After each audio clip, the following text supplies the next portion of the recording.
Today we're going to read the book My Freedom Trip, A Child's Escape from North Korea. It's by Frances Park and Ginger Park, and it's illustrated by Deborah Reed Jenkins. My Freedom Trip. Many years ago, when I was a little schoolgirl in Korea, soldiers invaded my country. The soldiers drew a big line that divided Korea into two countries, North Korea and South Korea.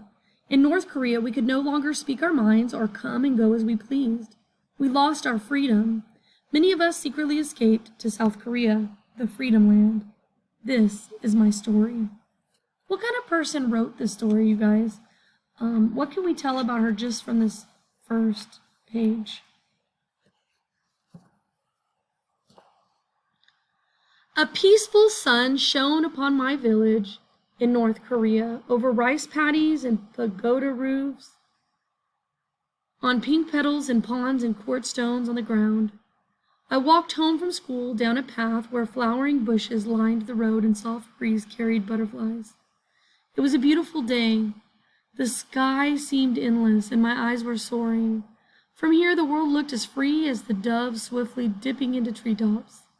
But one by one my classmates had been missing from school. First Yumi, then Yunak, then Mayuk, my best friends. They had left their homes in the middle of the night to cross the border to the Freedom Land. Now I walked home alone. What can we tell about this little girl so far?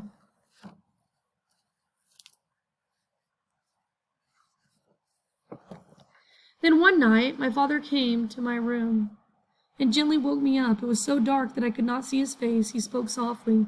Tonight, we must go on a trip. A man named Mr. Han will guide me to South Korea. He knows of a secret passage where I will cross the border at the shallow end of a river. Papa, I wailed, do not go.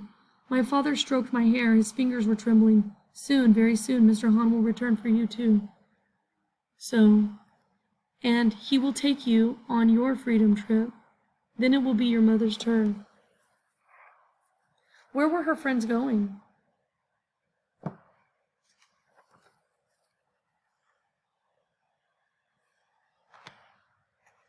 But why can't we go together? I pleaded. Only one of us can go at a time, he tried to explain. Less people means less danger of being captured by soldiers. What was danger? It sounded as deep and as dark as cold as a river. My father kissed my cheek and then left my side. He stood in the doorway for a long time. I will be waiting for you on the other side of the river, he promised. My mother and I awaited word of my father. Every morning we sipped barley tea, wondering where he was. Every evening we played, yet still wondering.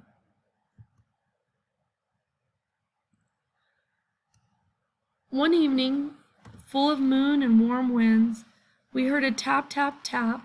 My mother dropped her yet-sticks and rushed to open the door. Who do you think it is?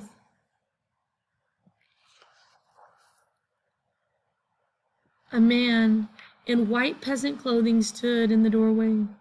On his back, he carried a big, heavy sack.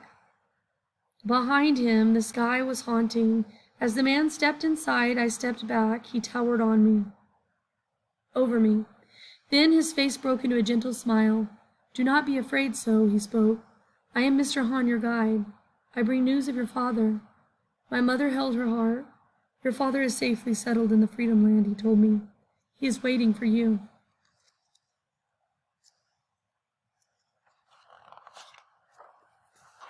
My mother quietly rejoiced, then began packing my knapsack and jelly candy, fruit, and clothing. Tonight you go on your freedom trip, so, she carefully announced. Now quickly you must change your clothes. Oma, I begged, come with me. She cupped my face and whispered, do not worry. Her breath was as warm and soothing as tea. Mr. Han will return for me, and we will be reunited. My mother hugged me and I could feel her heart beating against mine like a dying dove. Be brave, so.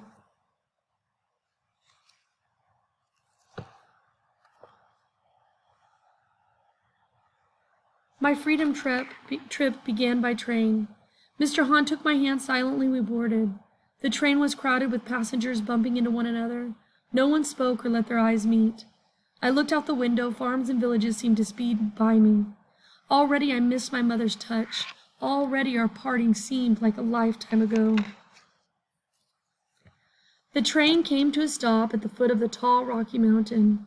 Mr. Hahn secretly nodded, and then we slipped away from the train and into the night.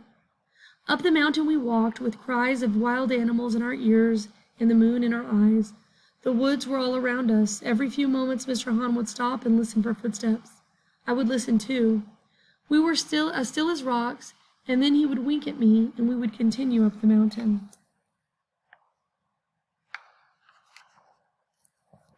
All at once footsteps were upon us.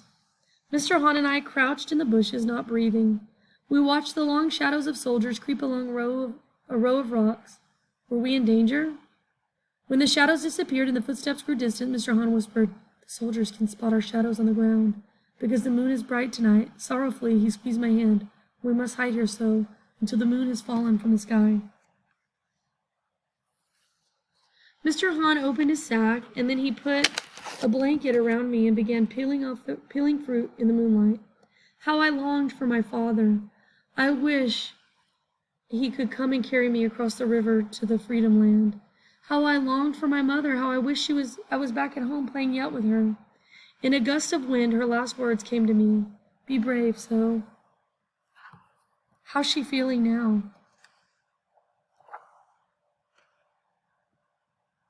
In time, the moon vanished from behind the mountain, and all was dark over Korea. Mr. Hahn took my hand. We were like owls looking everywhere. We walked until daylight touched the mountainside with the grass and wildflowers, four-leaf clovers, until the sound of rushing water reached my ears. "I can hear the river," I whispered. Mr. Hahn nodded knowingly. "You are close to freedom, so." Suddenly, leaves rustled. We stopped and listened for footsteps. Mr. Hahn's hand trembled in mine. Were we in danger? A soldier leaped into our path. His eyes darkened as he raised his weapon. "Halt!" he demanded. "Turn around and go back to your village." Mr. Hahn pleaded with him. "I will go back, but please let the child go. Her father is waiting for her across the river." "No one is allowed to cross the river," the soldier shouted. "I beg you, let the child go." Mr. Hahn continued to plead. "She has come a long way without any sleep." The soldier's attention turned to me. I did not move. I did not speak. The mountain was so quiet I could hear a breeze pass through the trees. I carried my mother's message. "Be brave, so." Oh no, you guys, what is she thinking? Look at her face. What do you think the soldier's going to do?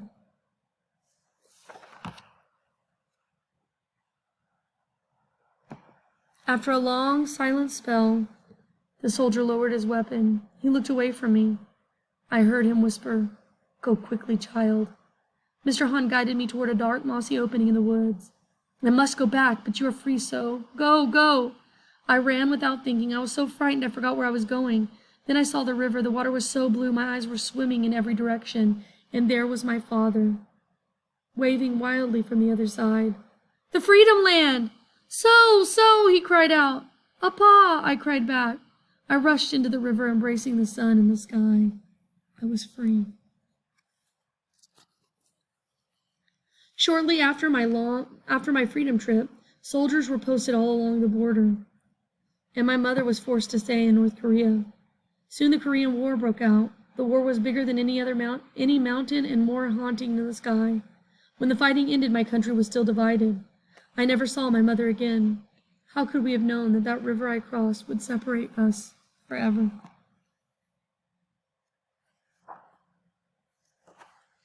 Many years have passed. I am no longer a little schoolgirl, but I still think about Mr. Hahn and my gentle guide, and about the soldier who set me free. Mostly I think about my mother. When the evening is full of moon and warm winds, I can still hear her cry, "Be brave, so." Brave for the rest of my life. What happened to her mother? Do you think you would have been as brave as her? Talk to each other.